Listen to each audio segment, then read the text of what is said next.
Chega mais que hoje a gente conta a história de uma brasileira que teve a privacidade totalmente invadida. Ela descobriu que estava sendo filmada 24 horas por dia dentro da própria casa.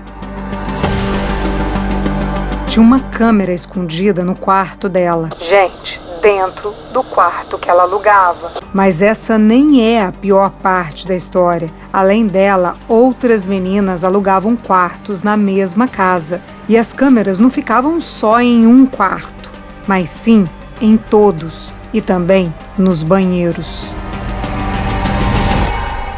Segue a gente no YouTube, Spotify, Apple Podcast, Google Podcast e no Instagram, @História de Imigrante. Aqui a gente tem episódio novo toda semana. Então, segura que lá vem história.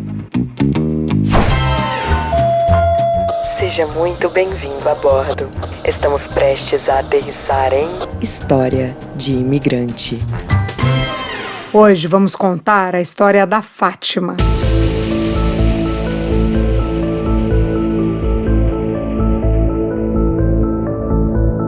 A história começa em 2022, na costa oeste dos Estados Unidos. Era comecinho do ano e a Fátima tinha acabado de sair de um relacionamento, como é que eu digo aqui? Sei lá, o cara era viciado em pornografia e ela não queria uma pessoa assim ao lado dela. Então ela decidiu terminar o namoro e resolveu aproveitar o embalo de mudança de vida para mudar de estado também. A Fátima foi viver mais perto da família dela em Massachusetts. Chegando lá, ela ficou hospedada na casa do irmão enquanto procurava um lugar para morar. Acho que vale falar aqui que não é fácil encontrar imóveis disponíveis e com preço bom.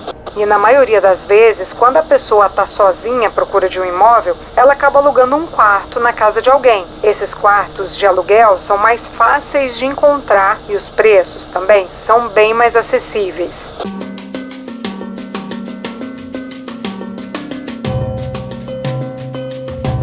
O difícil é achar coisa legal, casa limpa, nova, com pessoal bacana e principalmente de confiança. A Fátima estava procurando um quarto, mas era cada coisa que aparecia um horror, ela me falou. Até que um anúncio chamou a atenção da Fátima. Era um quarto para alugar numa região legal da cidade. Ela achou esse anúncio num grupo de WhatsApp de membros de uma igreja. O olhinho da Fátima até brilhou. A casa era grande, tinha 5 quartos, era limpa, ambiente familiar e até piscina tinha lá. E o melhor, o pessoal que estava alugando era gente de confiança da igreja. Era um casal que não só frequentava, mas também trabalhava na igreja evangélica que a cunhada da Fátima frequentava. Então era gente bem conhecida e estava tudo certo, ou não. Chegando lá, a Fátima viu mesmo que a casa era igual das fotos.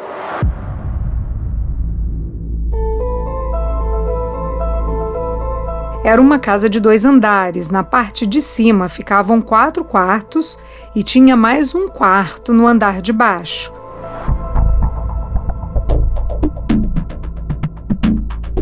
Esse da parte de baixo ia ser o quarto da Fátima. Na parte de cima morava o casal que alugou a casa para ela e mais 2 meninas, cada uma em um quarto. Todos eles eram brasileiros. No quarto de baixo, o quarto da Fátima tinha uma cama de casal nova, com um colchão novo e tinha até um rack com uma televisão. Não era suíte, mas tinha um banheiro logo em frente e praticamente só ela usava esse banheiro. Ela e as visitas, quando apareciam. A Fátima achou ótimo, porque além de tudo, o quarto estava barato. Ela pagou lá adiantado e se mudou. A Fátima é muito reservada, ela é daquelas pessoas que gostam de ter privacidade, ela gosta que respeitem o espaço dela. Daí logo no começo aconteceu uma coisa que ela sentiu incomodada, eu vou explicar. Não estava pegando Wi-Fi no quarto dela e ela pediu ajuda para o dono da casa. Eu vou chamar esse cara aqui de Juvenal. Ela pediu ajuda para o Juvenal e ele foi até o quarto dela, mas chegando lá, ele sentou na cama dela e começou a fazer umas perguntas meio estranhas e bem íntimas, tipo qual que era a posição que ela dormia ou como ela ficava na cama. Estranho, né? Ela também achou.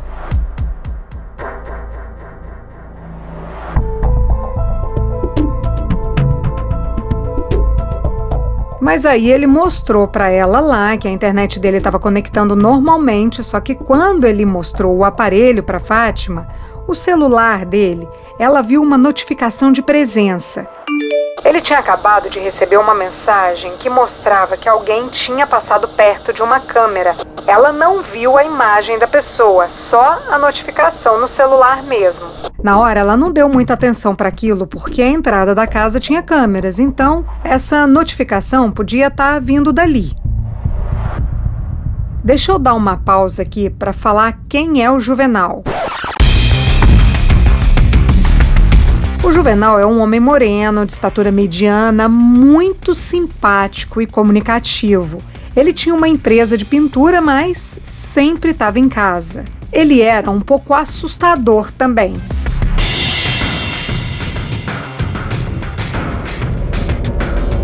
Teve um dia lá que a Fátima chegou com compras e foi guardar na geladeira. Daí na hora que terminou e fechou a porta, ele estava lá, tipo, atrás da porta da geladeira, sorrindo. Parado. Credo. Ela levou um susto e a mulher dele riu. Gente, ele estava espiando ela, né? É o que parece. A Fátima tinha um hábito de tomar remédio para dormir. Quem toma sabe que a pessoa fica meio grogue até cair no sono.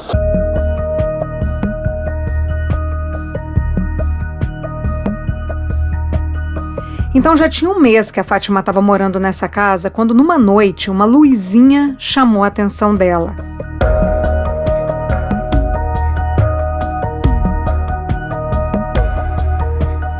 A luzinha vinha do teto. Era uma luzinha verde, mas como ela estava sonolenta, ela achou melhor ver isso depois. Daí, no dia seguinte, ela reparou que a luz vinha de um detector de fumaça. Mas o estranho é que tinham 2 detectores no teto do quarto dela, um bem perto do outro. A Fátima é desconfiada e ficou encucada com aquilo ali. Aí ela reparou que haviam vários furinhos no teto, como se tivesse batido prego e tirado o prego do teto. Então, isso é comum em paredes, mas em teto não costuma ter esses buracos, né? Só um parênteses aqui para explicar que é bem comum ter esses detectores de fumaças nas casas americanas por conta do material da construção, que é altamente inflamável. Qualquer foguinho pode destruir uma casa inteira em questão de minutos.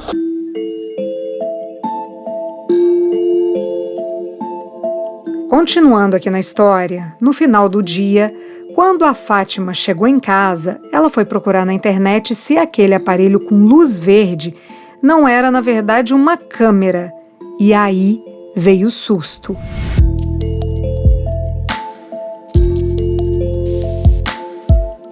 Ela viu um aparelho igualzinho àquele da luz verde numa loja de vendas.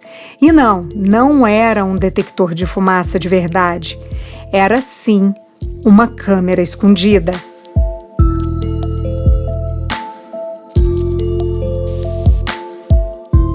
A Fátima ficou sem reação. Gente, se tem uma câmera dentro do quarto dela, isso significa que tem alguém espiando ou até gravando tudo que ela fazia lá.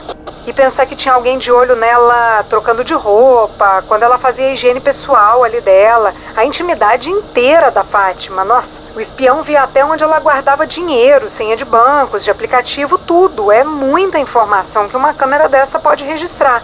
Daí dá pra gente entender o tamanho do medo que a Fátima estava sentindo. Como ela estava morando 1 mês nessa casa, ela já tinha feito amizade com uma das meninas que morava no quarto do andar de cima. Eu vou chamar essa roommate aqui de Alexandra. Então, quando a Alexandra chegou do trabalho, a Fátima foi correndo contar para ela da suspeita. Até ali era uma suspeita, porque ela tinha visto lá na internet uma coisa que parece muito com a câmera escondida. Mas certeza ela não tinha. A Alexandra tirou uma foto do aparelho e mandou pro namorado dela. Esse namorado entende aí de tecnologia. E aí, vocês já sabem, né? Sim, era uma câmera. Se a Fátima já estava em pânico com a suspeita, imagina agora que ela tinha certeza.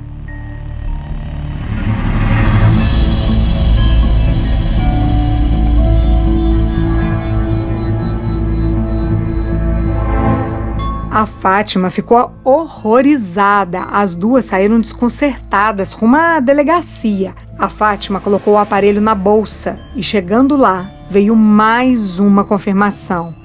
Sim, era mesmo uma câmera. Elas chegaram na delegacia, eram umas 9 horas da noite e só foram sair perto da meia-noite. Ficaram esse tempo todo prestando depoimento. Até a moça que morava no quarto antes da Fátima foi chamada para prestar depoimento. Isso porque essa menina que morava lá antes, faz vídeos para as redes sociais, ela é influencer.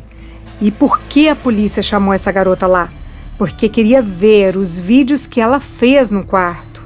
E nesses vídeos que ela publicou, tinha lá claramente os 2 aparelhos no teto. Cada hora, um dos detectores aparecia num lugar diferente, dependendo do vídeo. Daí a explicação para os buracos no teto. Toda vez que trocavam a câmera de lugar, ficavam os buracos da instalação antiga. E por que essa mudança de lugar? Para registrar imagens das meninas em ângulos diferentes.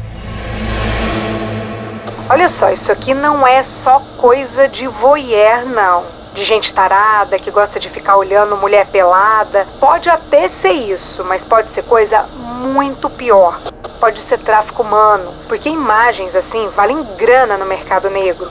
Nós já contamos aqui a história de um cara que filmava a enteada trocando de roupa e até os momentos íntimos que ele tinha com a mulher dele e vendia essas cenas na Deep Web. Esse episódio chama Casei com um Monstro.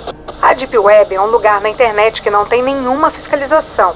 A gente fez um vídeo explicando certinho como a Deep Web funciona e tá lá na nossa página do Instagram. Bom, voltando aqui, quando a Fátima foi liberada da delegacia, ela já logo falou pra polícia que não tinha condições nenhuma de continuar naquela casa.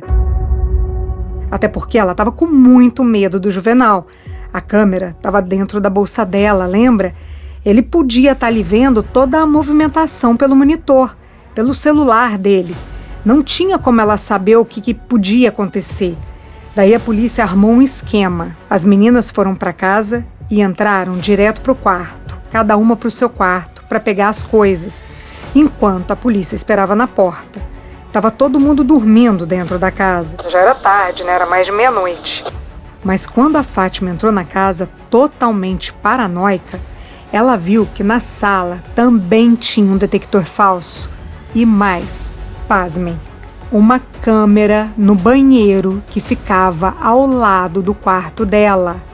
A Alexandra achou outra lá no banheiro de cima. Nisso, a polícia entrou e o Juvenal foi acordado e levado para a delegacia.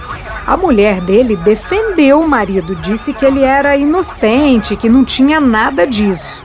Mas não teve jeito, os policiais levaram mesmo, não só por conta de filmar as meninas que moravam dentro da casa dele, mas também porque eles suspeitaram que o cara pudesse ser um pedófilo.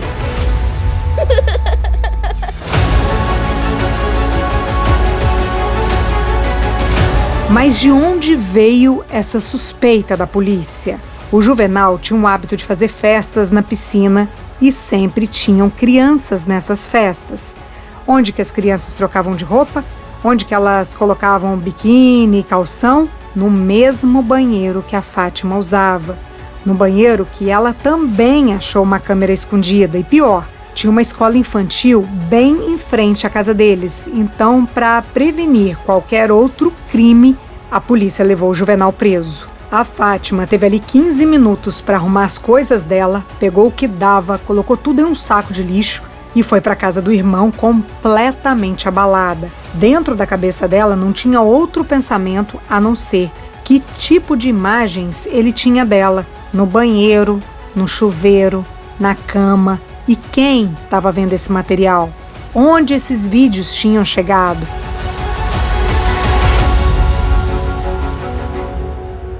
Como eu disse pra vocês, eu já falei aqui no episódio Casei com o Monstro que esses criminosos fazem registros de mulheres peladas para vender na Deep Web, que é um lugar da internet onde não há fiscalização. E justamente por não ter essa fiscalização, os bandidos comercializam tudo o que é proibido. Além de conteúdos sexuais, eles ensinam a fazer armas caseiras, bombas, ensinam como matar alguém e até como tirar a própria vida. Enfim, tem muita coisa lá totalmente sem filtro e até a polícia tem dificuldade de rastrear alguma atividade por lá. Então, se não ouviu o episódio Casei com o Monstro, ouve lá. Mas enfim, no dia seguinte o Juvenal pagou a fiança e foi solto.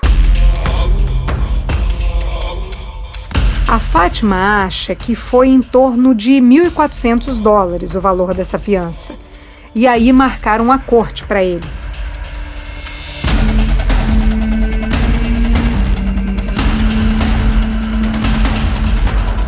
Mas assim, marcaram a audiência, mas só isso. Nem tornozeleira eletrônica colocaram nele. Enquanto o Juvenal estava solto, ele descobriu que foi a Fátima que fez a denúncia. E o que ele fez? Nem precisa ser adivinho para imaginar que ele foi atrás dela, né? Ele ligou para ela pedindo para ela retirar a denúncia. A Fátima precisou pedir uma medida protetiva na polícia contra ele. Aí, nesse meio tempo, antes da corte, o Juvenal foi dando um jeito de desfazer das coisas que ele tinha nos Estados Unidos. Ele vendeu os carros que tinha, conseguiu vender assim, debaixo de um quieto. As 2 casas que ele tinha com a mulher dele. Gente, pensa aqui comigo. Essa esposa dele ou é muito dependente emocional do marido, muito inocente, ou ela é totalmente o contrário disso. Nesse caso, parceira no crime. Mas é tão nojento imaginar mulheres compactuando com crimes contra outras mulheres e até contra crianças. Ah, sei lá, é um comportamento inadmissível, né, para os homens. Agora, para uma mulher, não dá para entender. Bom, aí vocês já sabem o que aconteceu, né? O Juvenal e a esposa dele fugiram para o Brasil. É claro que tudo isso mexeu muito com a vida da Fátima a ponto dela demorar a voltar a trabalhar. Mas assim, sabe como é que é, né? Na gringa, a gente nem tem tempo de recuperar de um baque desse e já tem que voltar ativa. A Fátima trabalha com faxina e estava recomeçando a vida em Massachusetts quando tudo isso aconteceu. Tinha pouco mais de um mês que ela estava lá. Daí ela colocou lá um anúncio oferecendo serviços de limpeza no Craigslist. Logo na primeira resposta, um e-mail de um cara chamando a Fátima para limpar a casa dele. Ela começou pelo banheiro enquanto o cara estava no quarto. Era um apartamento pequeno, de 2 quartos e um banheiro. Daí quando ela estava terminando o banheiro, ela viu o cliente dela indo para a cozinha e voltando para o quarto. Até aí, beleza. Quando ela começou a fazer a cozinha, ela viu que o cara tinha deixado o computador ligado no balcão. E, vocês não vão acreditar. Até parece perseguição.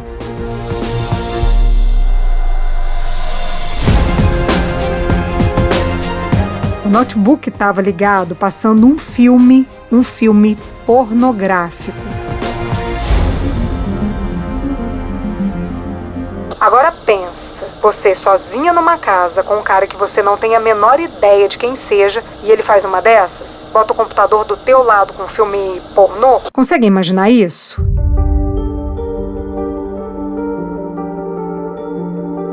A Fátima largou um namorado por conta do vício em pornografia. Foi vítima de um crime que pode ter relação sim com o mercado sexual. E para finalizar, um cliente faz uma coisa dessas. A Fátima pegou as coisas dela, bateu a porta e nunca mais viu esse homem na vida.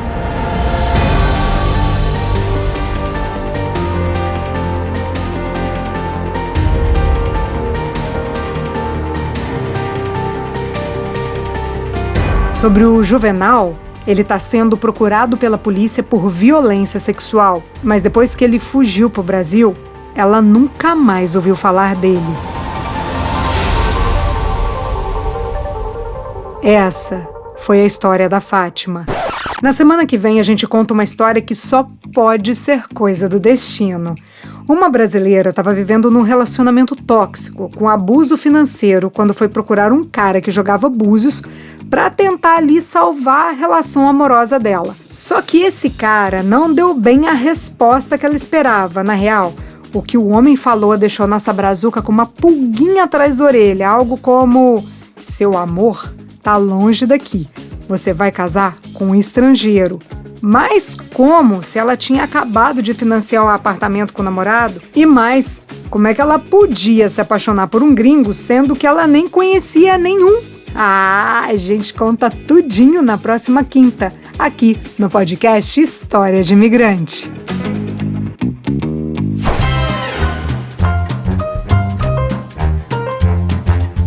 Todas as histórias que contamos aqui são reais, algumas delas são anônimas. Se você tem uma história de imigrante para compartilhar, conta pra gente. Nosso WhatsApp é 650-834-9209. A edição de som é de Tadeu Jardim, a produção, roteiro e apresentação, Priscila Lima. Essa é uma realização Estúdio Fita. Até a próxima história.